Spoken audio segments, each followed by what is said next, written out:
Hi guys, how are you? Very good evening to all of you and welcome to our monthly lunch webinar.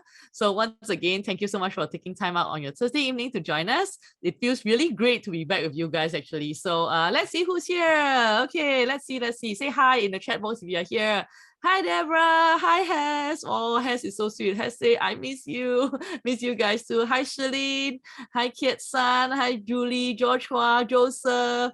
Minzhi. Wow, so many of you are here. Okay, yeah, say hi Diana. Okay, so it's been a while, even though it's been like just a month, right? But I just feel that it's been so long since the last time we chat. So very happy to see all of you here. So those of you who are here, how has your week been? You know, like we always do our webinar on a Thursday, so it's like almost like the weekend. How has your week been? Has it been good? So not so great? Let us know in the chat as well. And also let us know where you're from. I know most of the time a lot of our participants are usually from Singapore, from Malaysia, but do we have anybody else who's maybe from Hong Kong, Indonesia, Thailand, or even like some other places? Do let us know in the chat as well. We have Melissa, we have Kit San who's from Malaysia. Who else? Let us know in the chat. Where are you guys from? Like we want to make sure like, you know, we are saying hi to you guys. We have Cynthia who's from Indonesia, Joshua who's from Singapore. Awesome. Anybody from Hong Kong or Thailand, let us know as well.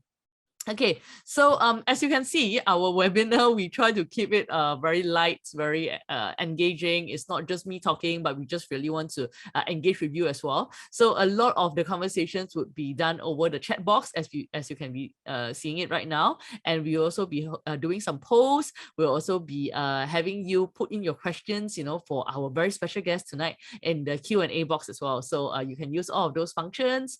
Okay, so let's see.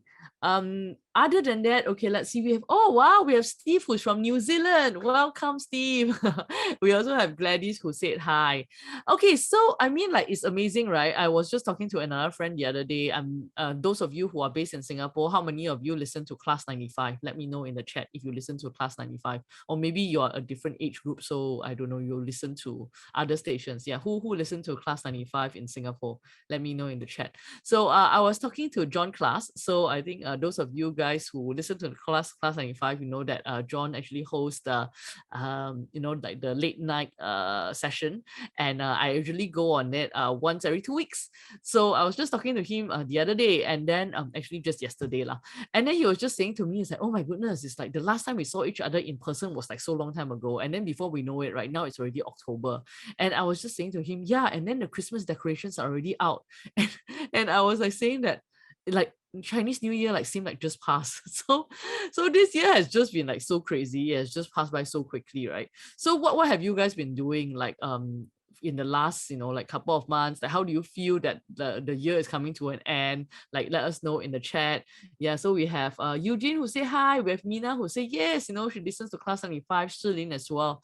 So for me, I have been doing a couple of things. So one of it is actually playing with my dog. So earlier this year, my family actually got a dog, and then I'm a first-time dog owner, and it's really been quite awesome. How many of you guys actually have a pet? Maybe you can share in the chat. Like, do you have a dog, a cat, rabbit? Yeah, so let us know in the chat right now. And how has that made you feel? I think with this whole COVID fatigue, right? I think having a pet has actually helped, and I've just been spending a lot of time like training my dog and just seeing all these like awesome tricks that he can do. Cynthia say I have a puppy. Steve say I have a cat. Melissa say I have a toy poodle and she's 7 years old. Love her to bits. Oh, I totally get it. So our dog is actually a Cavapoo. Deborah say my mental health has improved lots since I left my toxic workplace. Wow, that's a big one. I think those of you who are in Singapore, you probably know about the case about like toxic workplace. Is in the news constantly right now. So I think, Deborah, very happy for you that you have managed to move on from that workplace and things are like much better right now. Okay, so thanks guys for participating in the chat and for so that we know that you guys are here. Okay, so we actually have lots of things to cover tonight, but before we jump right into it and of course introduce our awesome awesome speakers for tonight, right? We just want to do a quick poll. So you know that we have been doing this webinar for quite a while now. We actually started last year during COVID, about April, and then we have been doing it for more than a year, like coming to a year and a half. And of course, we are planning for our lineup for next year. So we would like to hear from you guys, like what would you like to see more of in our future webinars? It will be really helpful for Chris and I. So, you know, like, I think a lot of you know that Chris is our very, very awesome head of PR and also marketing and comms. So it would be very, very great for us if we know that, well, what would you prefer to get more of? Okay, so I'm going to launch the poll right now. So you should be able to see it. So what do you hope to see more of in our upcoming webinar lineup? You know, more international guest speakers, or more personal growth, more interesting leading topics, or you would like to hear more about what is happening behind the scenes, or you might not know because you're like, this is your first time joining the webinar. Okay, so let us know right now. Just take part in the poll. It's something very easy. It's right in front of you. You can just click it. Okay, so thanks guys. Almost like half of the room has already participated, so you don't want to be in the minority. Okay, so please click so that we know your thoughts. I'm going to be closing the poll in 5, 4, 3, 2, 1. Okay, I'm going to end the poll right now. So we have the highest number is 43% of you say that you would like to have more interesting dating topics. Okay, so I think that's definitely what most of you would like to have, followed by more personal growth topics. So 26% of you say that. So that means you are looking for not just on dating. And then the next two would be guest speakers from different countries, and also more of lunch actually dating consultants and behind the scenes. And 12% of you say that you don't know because this is the first time you are joining this webinar. Okay, awesome. Thanks for voting. We'll definitely take this into account while we are planning for our lineup for next year. So just want to quickly say thank you to all of you guys who have been joining us. I see a lot of familiar names, definitely. So thanks for supporting us every month. And, you know, definitely this is like a super positive community. And just to let you know, we are so inspired by, you know, like this community that we are building through the webinar. We'll also be launching a monthly newsletter where we'll be sharing updates about, you know, what is happening at lunch actually, stories from our successful couples, our featured members, dating tips, and of course, you know, like getting to know our team behind the scenes and many, many more. So building on what we have already built here with the webinar, we want to continue to build it through the newsletter as well. So if you're interested to get a copy of our newsletter, please do subscribe to it. Chris, maybe you want to put out something on a link or something here for those of them who might want to subscribe to our newsletter. Okay, so before I continue, I promise I'm almost done. I'm going to bring our speaker very soon because there's quite a number of you who say that you are here for the first time. I just want to do a very, very quick intro of myself. So you can see my name is Violet, usually in Violet, and started this business with my then boyfriend, now husband, about 17 years ago. I was actually working in a bank where I see that a lot of my friends and colleagues were single and not dating. And I was like, okay, that's quite interesting. You know, why is it that they are really eligible, attractive, you know, and they are not dating? So I realized that if you kind of miss the opportunity of meeting someone at school or at university, it's kind of like more difficult. So that was the reason why I decided to quit my job at a bank and started Lunch actually 17 years ago. So right now we are in 5 different locations, which is represented by you guys here. We are in Singapore, Malaysia, Hong Kong, Indonesia, and Thailand. And of course, we are looking to expand our business as well. Like, so maybe if you have any thoughts of where we should expand our presence to, you can also let us know in the chat right now. So I think, you know, for us, we believe that when it comes to finding the right one, it's not just about meeting the right one. So that is something that we get a lot from our potential clients or even clients. They say they come to us is because they want to meet the right one. They want us to find them the right match, which is of course very important. But we realize that meeting the right one is just part of it. Like, more importantly, you need to be in the right mindset and you must have the right skill set as well. So other than meeting the right one, you need to be the right one. And of course, choosing the right one is also a big thing. And that is the reason why we have also gone into coaching. And that's also the reason why we are doing this series of webinars webinar because we really want to help to equip singers out there with having the right mindset and right skill set. So talking about choosing, tonight's topic is very, very, very apt because, and I think that's why you guys have signed up for tonight's topic as well, right? So tonight's topic is a very juicy topic, which is about love and lust. Yeah. Okay. So before I bring on our very special guest, right, I just want to ask you guys, and you can tell us in the chat right now, do you believe in love at first sight? Okay, tell us in the chat, yes or no, love at first sight. Let us know right now. Okay, we have Cynthia, yes. Wow, okay, a lot coming in. So Shilin, no. Hui Min, yes. HC, yes. Kiat-san, yes. Yogesh, no. Sherry, yes. Cindy, no. Deborah, not really. Sarah say yes, but not for me. That's interesting. Then Herman say hell nay. David, yes. Okay, it's interesting. I would say then Ryan is like, where got such thing? Only those silly Korean shows. I would say based on the answers coming in right now, I would say it's kind of like maybe right in between, like maybe half say yes and half say no. Okay, so I think this is the perfect time to bring on board our very special guest, who is also a dear friend of mine, Dr. Terri Obak.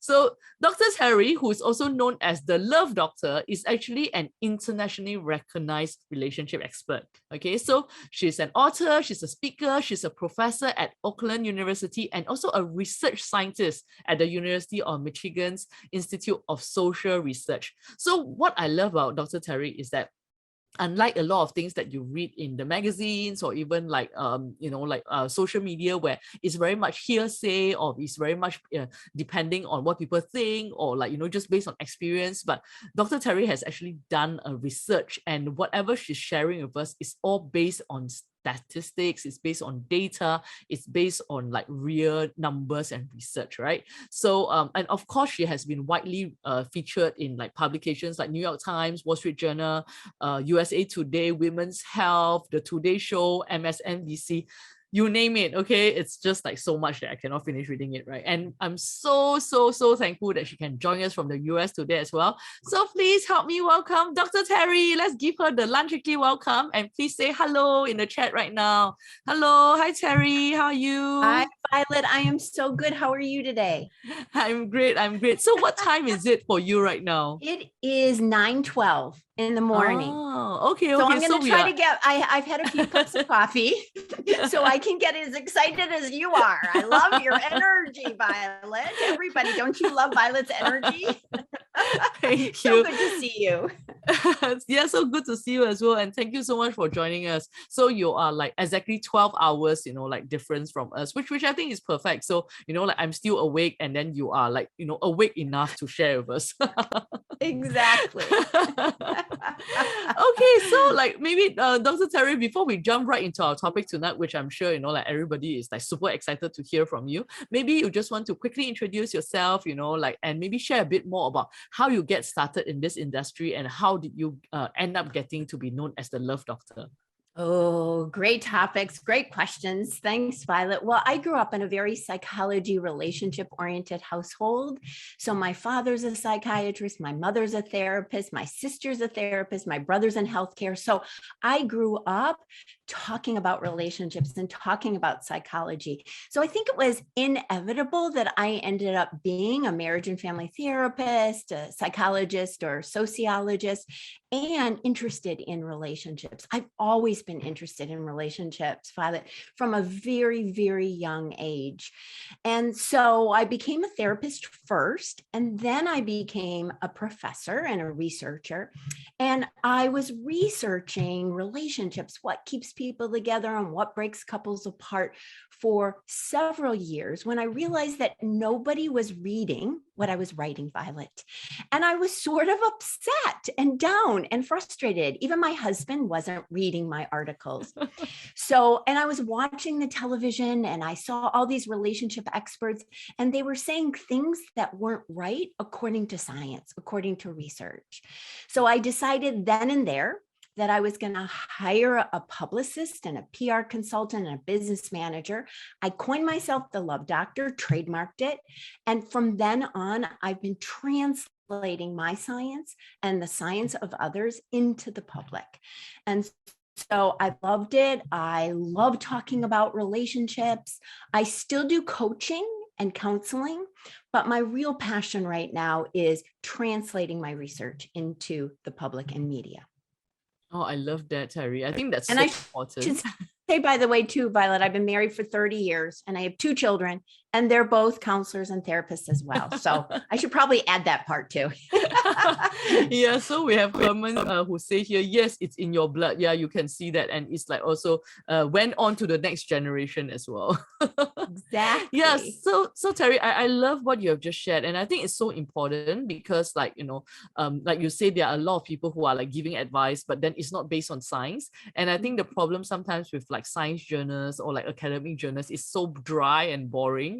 Like people don't read it. So I think it's great how you have managed to translate like all this great research, and science, and make it into like mainstream media, and for people to be able to like digest it and actually learn like what is really behind it. Okay, so with that, let's jump right into our first topic, which is I think something that is very important, which is how do we actually distinguish between love versus lust? Okay, so we actually have a poll very quickly. Okay, so let's see what everybody has to say. I'm going to put it up right now. Okay, I'm going to launch it. Okay, so do you find it hard to know if what you're feeling is love or is it lust? Okay, so yes, let us know right now. And the poll, there's only 4 options, so you can just choose one of it. Okay, and I'm just going to end the poll in 5, 4, 3, 2, 1. Okay, so majority of people, 60% have said sometimes, and then 21% say no, I can tell clearly. These are people they're very sure. They're like, definitely, I know what is the difference. And then we also have 14% who say yes all the time. Okay, and 6% say I thought love and lust are actually quite similar. Okay, so over to you, Dr. Terri. What do you think? Well, first, when I talk to people, and even when I was at the beginning of my relationship, now marriage, I had a hard time distinguishing lust versus love, because I think what happens is we have that crazy, uncontrollable feeling where we have butterflies in our stomach, where our heart races, where we're thinking about that person all the time. And for me and for others, and for many of this audience, you say to yourself, am I in lust or am I in love? And so what I have found based on science is that there are 4 signals that you can use to distinguish lust versus love. So I'll just go over those, and people can ask questions after I describe all 4. So the first one is, when you're in love, you want to connect with the important people in your partner's life. You want to spend time with them, you want to meet them, and you want that partner or that other person to meet the person or people that are important to you, your family, your friends. You want to show them off to your family and your friends. And when we're in lust or lusting, I probably made up a new verb there, lusting, you don't want that. So ask yourself, do you want to meet the people that are important to your partner? And do you want your partner to meet the important people that are in your life? That would equal love. Second, when we're in love, we talk differently. We actually begin to talk in we terms rather than I terms. So let's say your friend asks you, what did you do last weekend? If you're in lust, you would say, I went to the movies, I went to dinner, I went on a walk, I went to the store. But when you're in love, you talk in we terms. You say, we went to the movies. My partner and I went to dinner. We went on a walk. And so it's really easy to distinguish by just stepping back and looking at your language. Third signal is that when you're in love or loving, you begin to want to share personal information with this other person or your partner. So Some of this information may be confidential, you haven't told anybody, but the key thing is that it's all personal. You want them to know your dreams, your aspirations, your goals, about your childhood, your pets, like you said, what's interesting to you, what you like to do. And when you're in lust, you really don't care. You really don't want to reveal personal information about yourself. And in fact, you might talk about little things, small things, the weather, the movies, television shows. And finally, the fourth signal is that when you're in love, you're interdependent. You are interconnected with this other person. So if something happens in your life, like let's say you get a new job, or something happens with your family, or even you get an opportunity to move somewhere, you want to call this other person. You want to call your partner, and you want their reactions. It doesn't mean that you need to listen to everything they say or do what they say, but you want them to be involved in the things that are going on with your life. And when you're in lust, again, you might call everybody else, you might talk to everybody else, chat with everybody else, and you're really not interested in seeking out that person or partner and talking and sharing and asking questions about what's happening in your life. So those are the four signals when we look at research or science that distinguish lust versus love, Violet. Oh, thank you. Thank you, Terri. I think that that's like really helpful. So I think the first one makes so much sense, because I think when people are in lust, in a way, it's all about the chemicals in the brain. It's all about passion. It's all about like just, wanting to like just, being physical with each other. So maybe a lot of the things that you talk about, like maybe it doesn't apply. Like, for example, like connecting with the people who are important in the person's life, because like that's not important, right? That will actually take you away from the time of just being with this person. And I think the other one that you talk about, using the term we instead of I. So I think those of you who are like Korean drama fans out there, like you would notice that usually there's this whole part where they will say, when the person actually start using the term we, and everybody kind of like, oh my goodness, it's like so significant, right? And I think it's exactly like what you have mentioned as well here, Terri, like when you start to change the way you talk, it's not just about I, and it's really focusing on like we. And the next one, it's definitely like sharing personal information and going very deep, right? Like rather than just going on very touch and go surface. Because I think again, like when people are in lust, or like it's really more like more in sex kind of situation. Like that's why some people say I don't even need to talk, right? Because it's like I don't have to even get out of the bedroom or the house. Yes, right? yes. Or like we don't even need to understand each other's language, right? But then here, like you say, when you're in love, it's very important, because you are actually communicating your goals, your aspirations, your dreams. Yeah. And last but not least, totally, it's like you might even start making plans with the person in mind. Like you mentioned just now, when you get a new job, or like you might have to move to another city, like you actually will think that, okay, how is it going to impact this person? And I want to get this person's input, like the whole interdependence and the whole interconnectedness. Absolutely. And you can see, as you just said, Violet, that you change the way you think about yourself, you change the way you do things, and you begin to consider this other person. And that's all about love. When we begin to think of ourselves, that we have a sense of us, which includes this other person. Yeah, definitely. So we have a question here because we were talking about interdependency, right? So Jessica actually asked the question, how do we differentiate between interdependency from codependency? And that's such a good question, Jessica. I think when you're dependent on someone else, or someone else is dependent on you, you will not do anything until you consider that person and how they respond, which is different than I'm going along my track, right? And every now and then we interconnect, but then we go back out and we have our own interests, our own friends, our own hobbies, and things like that. When you're dependent, again, you are only with this other person, considering their friends, their interests, their lives.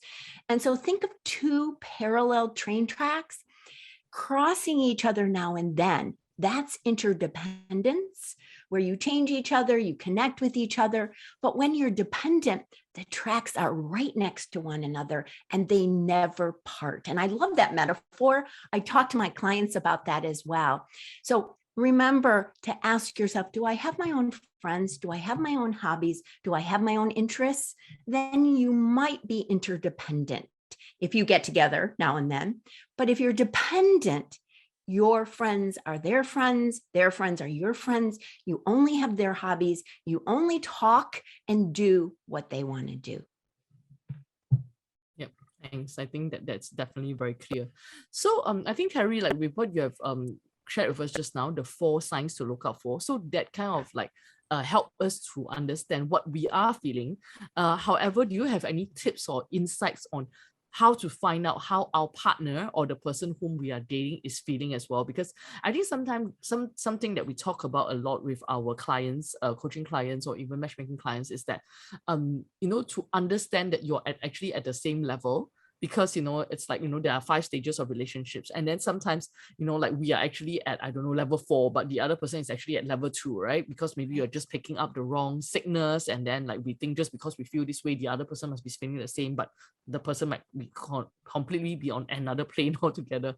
So do you have any tips for our listeners, participants tonight, on like what to look out for, and how do we know like how the other person is feeling? Is it love or lust for the other person?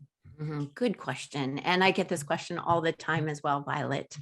I mean, the best way to know how your partner is feeling is to ask them. And I have to say that because no matter what you can pick on in terms of behaviors, in terms of signals, the best way is to ask them. Now, I recognize that is challenging and difficult, and it's really vulnerable, right?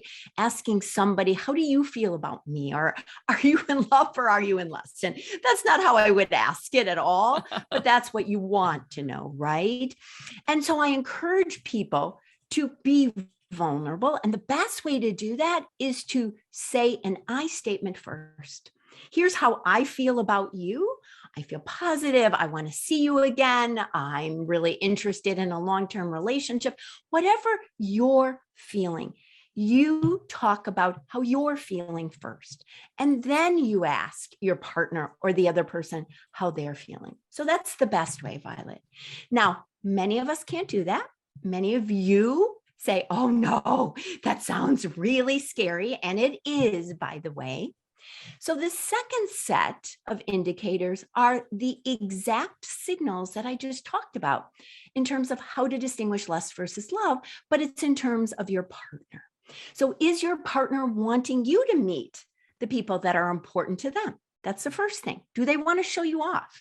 Do they want you to spend time with their family and their friends? Second, are they using we language? So just sit back for a second and listen to them. How are they talking? Third, are they talking about personal things and revealing parts of themselves to you? And by the way, we know that there is this law of reciprocity in psychology, that if you reveal personal information about yourself and your partner really does care about you, really does, quote, love you, they will share and reveal personal information about themselves. So that's a really great signal. Say something about you and see what happens in return. And then finally, if something happens to them, they lose their job, they move, their parent or a family member gets ill, do they call you? Do they connect you and tell you? So that's the second set of indicators. Just switch it in terms of not how you're feeling, but how they are feeling. And then the last factor that I always talk about is that when people are interested in a long-term relationship, they talk about the future with you. And the future may be next week, next month, the holidays, or next summer, right? And it doesn't guarantee a future, by the way.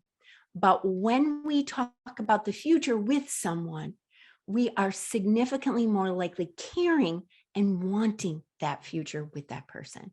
So I think those are 3 sets of indicators or ways that you might be able to distinguish if someone is interested or wants a future with you. Thanks, Terry. I love that. And I totally agree with you that the first one, it's the most straightforward and makes the most sense. And while you were just sharing that, I just thought to myself, oh my goodness, I did exactly that. Like without, knowing about it. So Jamie and I were dating, like I was about 20 that time. So we were dating for about 6 months. And I remember like really saying that to him at one point, which is like, okay, I feel really good about our relationship. I can really see this going, going to be something that, means a lot to me, blah, blah, blah. And then I just kind of say like, what about you? Where do you kind of see this going? That's so and I good. think my friends probably thought I'm crazy or something, because I mean, like, I'm 20 and then he's 24. And like, most people are just kind of like dating because, it's really, we are both very young, right? But I guess for me, I've always been someone that I don't want to waste my time. So I just want to know that if I'm going to invest time in this relationship, then then there needs to be end goal, right? I'm not just dating for the fun Right. of it. And like you say, rather than just beat around the bush, like rather than just guessing, I'm just like, okay, I'm just laying down on the table, like this is my I statement, and hey, what do you think? And I think he was Right. quite taken aback, honestly, like because like really, like 6 months into a relationship, and being 24. But he took his time. He said like, okay, thanks for sharing that with me. And then yeah, and we had a very good conversation. And I think from there, like we had a very clear ideas of where we want it to be going. Yeah. I think that's great because yes, you might get rejected, Violet. Yes. Jamie may have said, I'm sorry, that's Yeah. not what I want. Yes. And Yes. that's okay, but at least you take the risk, right? Yes. Because the outcome, the consequences, the results can be so wonderful. And it Yes. may take your partner back a little bit. They may be Yeah. shocked, they may be Yeah. surprised, but then Yeah. they can clarify their own feelings. And like with you and Yes. Jamie, it worked. Absolutely. Yeah. I love it. Yeah. So thanks for sharing that. I just thought that was like, oh wow, that's so interesting. I didn't even realize it, but like how you broke it down. So I think that's what I love about what you do, because it's always like scientific and breaking it down and like really starting with the I statement, and then then say, hey, what about you? Okay, so I think maybe a question that a lot of our singers might be thinking right now, right? Okay, so like maybe it's possible to have lust for someone but not love, and that's where like maybe one night stands happen, and after that they just kind of like bye, and never see each other ever again. But is it possible to love someone without lust? Like, what's your take on this? I think my answer is yes. I think it is possible to have love without lust. However, the best, happiest, healthiest long-term relationships include both lust and love. And let me say just a little bit about science and relationships to try to figure that out if you're wondering what that even means, right? So I think at the beginning of relationships, we're all in that lust, that passion. We call it passionate love. But after a while, if you continue with a relationship, and as you said, Violet, some people say, bye, I don't want any more, I don't want love, and they leave. But if you continue with that relationship, lust or passionate love always declines, by the way. And it is an inevitable part of all relationships over time. And that's because that lust, that passion, is fueled by mystery, surprise, newness, and arousal. And over time, as we get to know someone, their dreams, their likes, their aspirations, what they like to do on Sunday, who their friends are, their interests, love or passionate love or lust declines. Now, declines doesn't mean disappear. It just means decline. And by the way, science also shows us that our bodies can't contain all that arousal and lust forever. It needs to let some of it go over time. But the good thing is that as lust or passionate love is declining, companionate love, the love of friendship and support and intimacy, actually increases over time. So the more you get to know someone, the more then companionate love increases. And what we find when we look at couples over time is that companionate love is the love that keeps people together, keeps couples happy and healthy over time. However, and I always keep saying that, however, it's also important to introduce that lust and that passionate love into a relationship that has companionate love, or love, as you said. So even though you might not have lust or passionate love and you have that love, companionate love, what you want to do is introduce the lust, introduce the passionate love. And you do that by newness, mystery or surprise, and arousal. So you do new things with your partner. Anything new or novel, when you have that love, can introduce a little lust and passionate love. You can introduce surprise, mystery, something really different. Surprise your partner at work.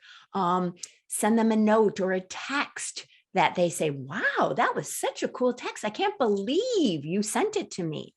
Or introduce arousal or adrenaline. And what that means is do something that produces adrenaline with your partner.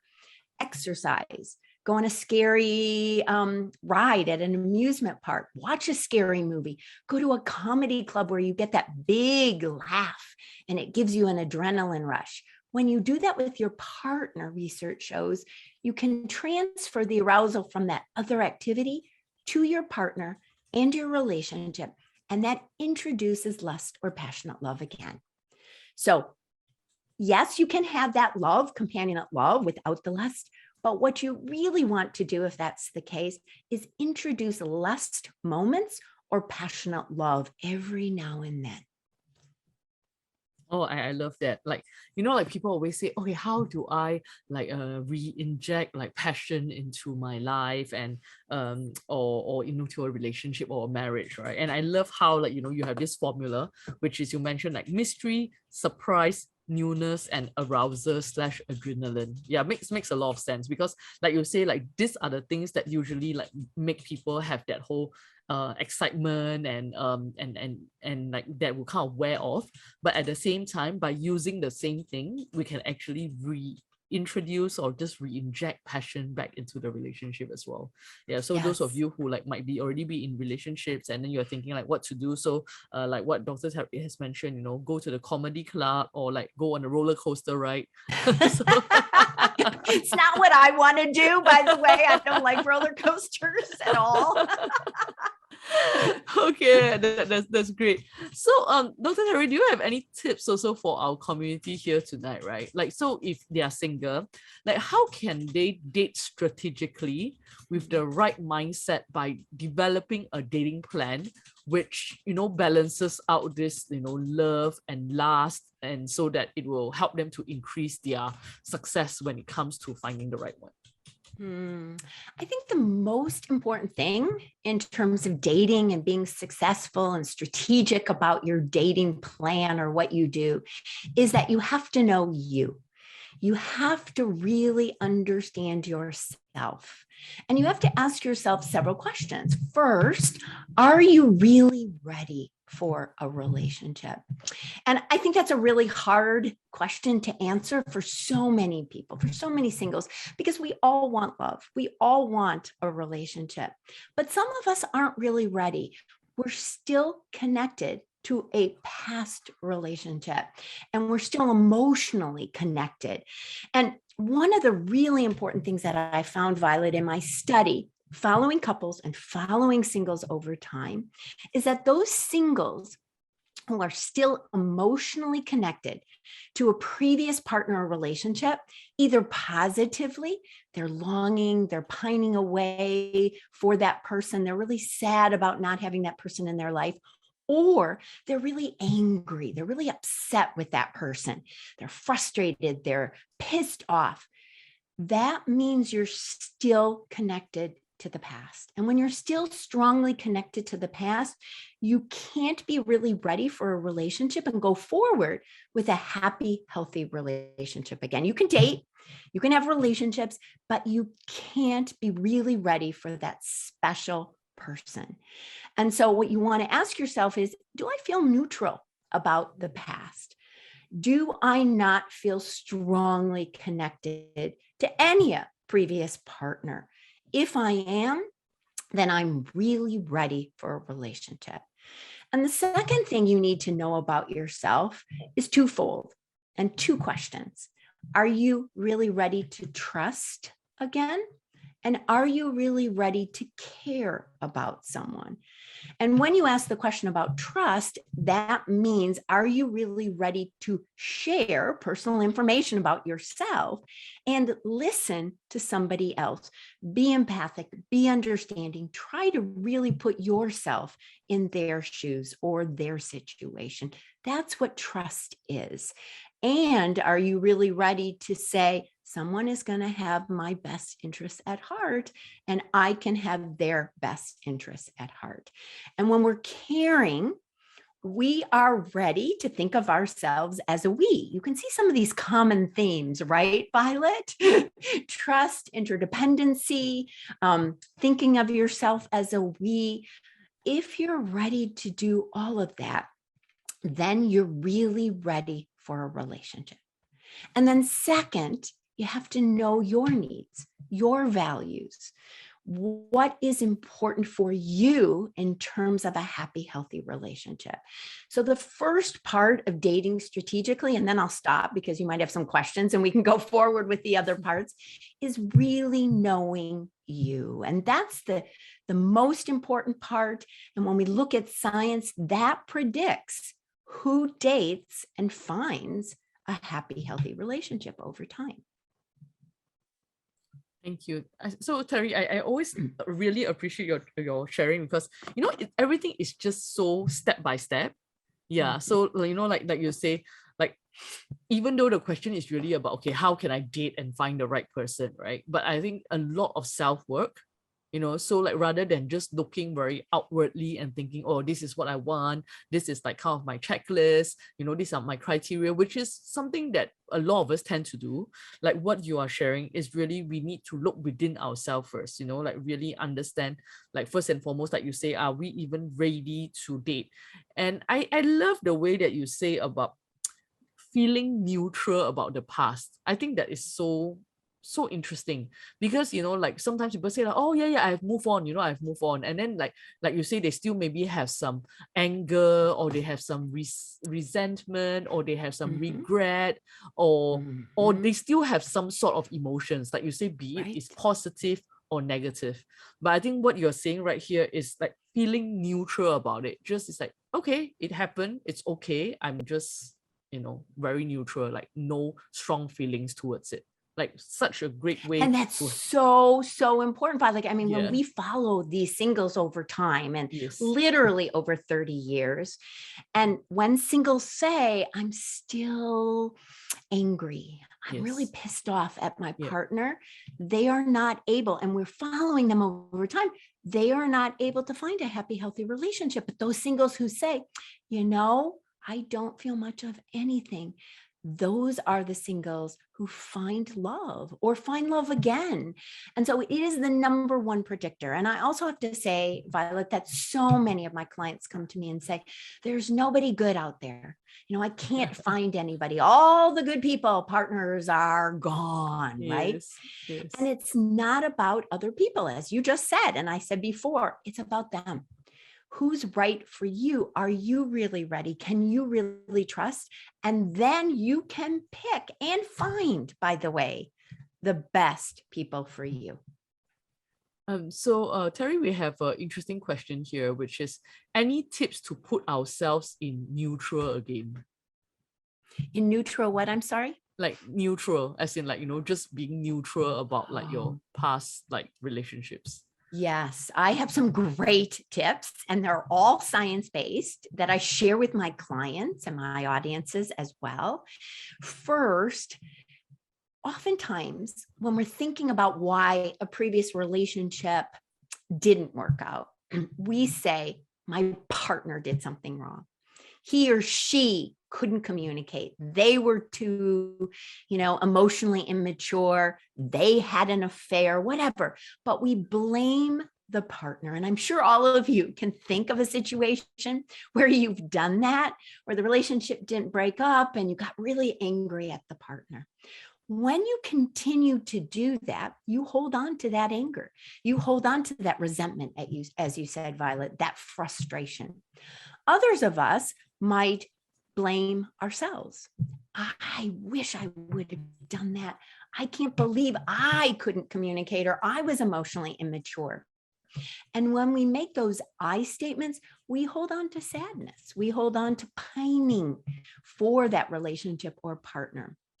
What you want to do instead is change the blame statements for why a previous relationship didn't work out to we statements. There we go again. It's all about your language, and your language mirrors or is relevant to what you're thinking. So instead, what you want to say is, we were not compatible. We were too young for one another. We had too many differences. We didn't want the same things out of life. And you can even hear it in my voice, Violet. When you say a we statement, you let go of anger and you let go of sadness. So that's one really key tip. Second, in order to become neutral, I encourage people to write letters to their previous partners and get everything out on paper, but don't send the letter, by the way. Yes, and I'm going to underline that letter. and bold it. Do not send that letter, right? Exactly. Yeah. This exercise is for you. So you want to get everything out so that you have neutral feelings. And I encourage my clients to do this at least once a week, and then look at the letters and how they're changing. What you'll typically see is that you will feel less anger. You will feel less pining away. And you do that until you're neutral.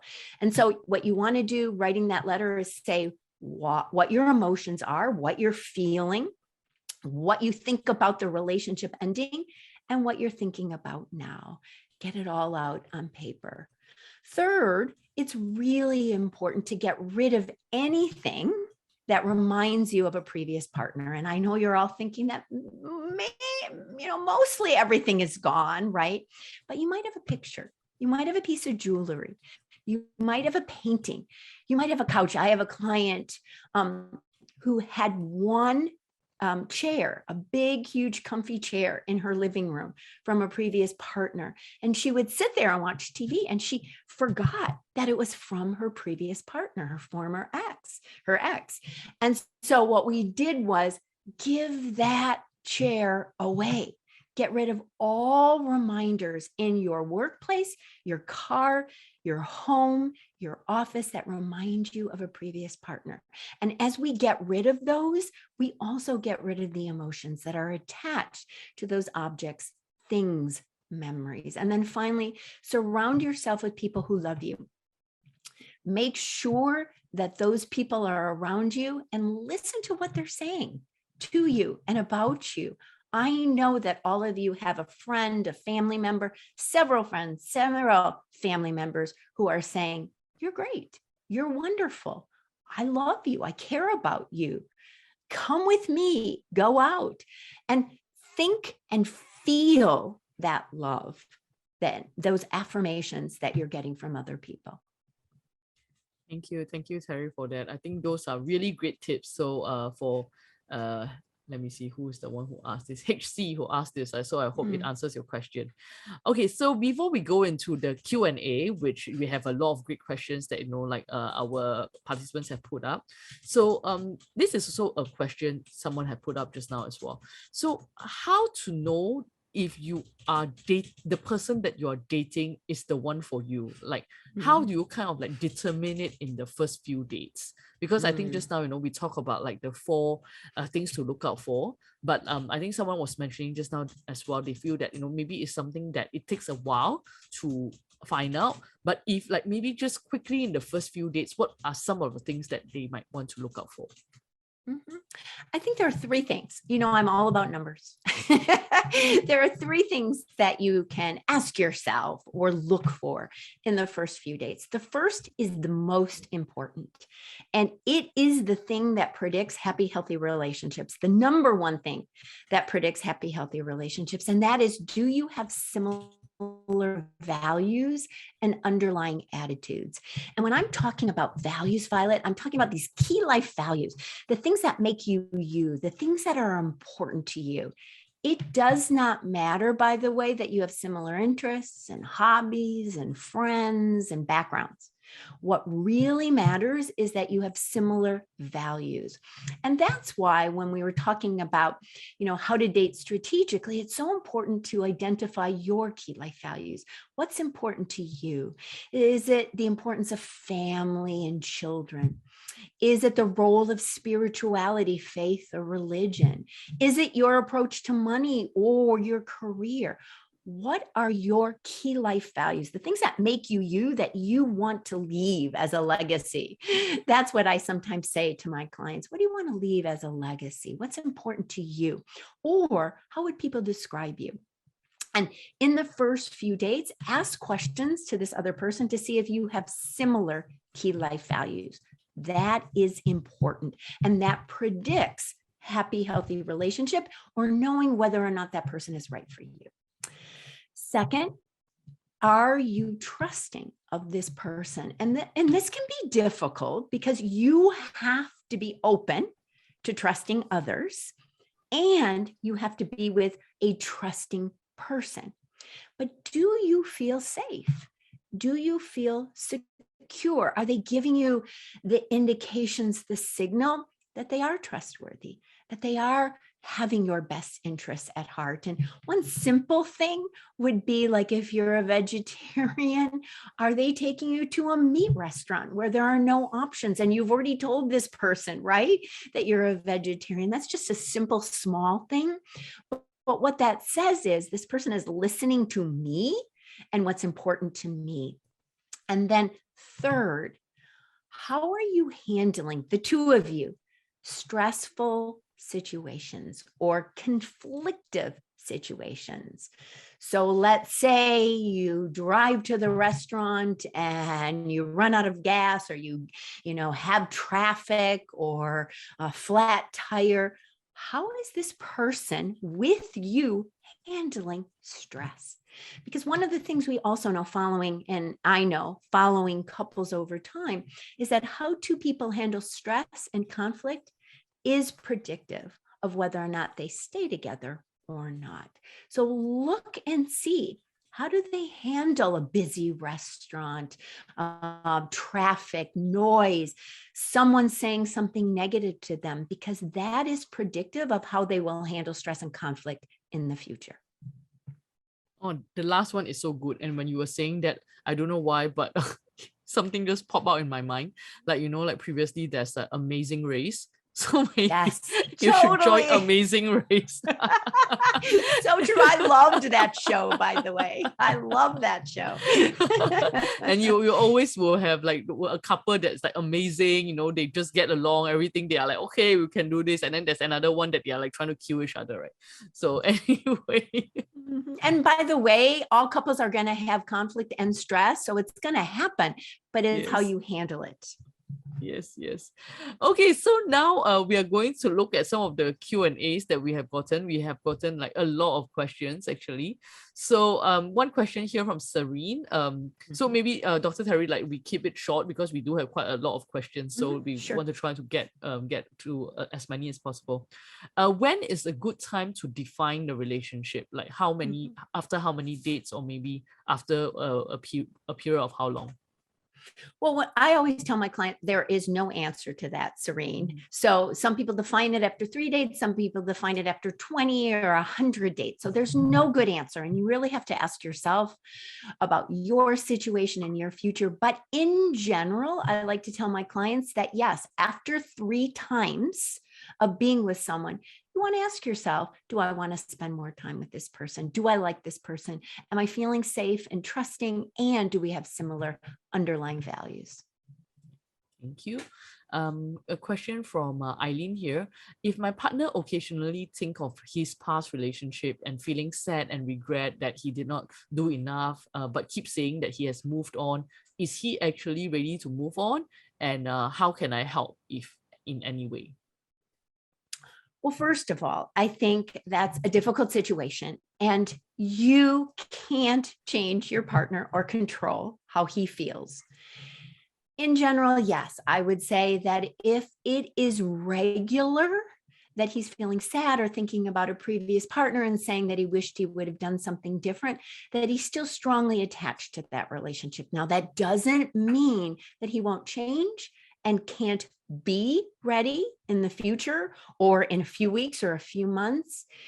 What you want to really encourage him to do is to talk to other people, maybe not you, but other people, friends, family members, or even a good counselor or a religious clergy or leader. It's important for him to get those feelings out and learn ways that he can let go of the past and become neutral. Thank you. How do you ascertain the feelings of a man who is very passive and not expressive of his feelings?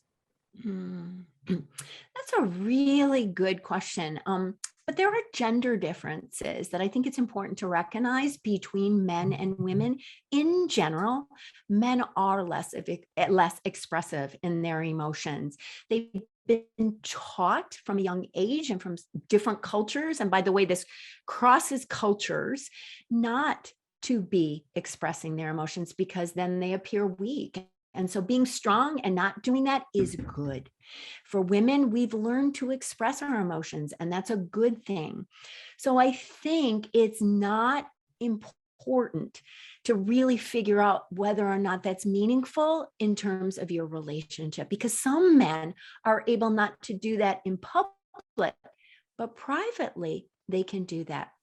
The one thing for men is to be trusting and listening and affirming.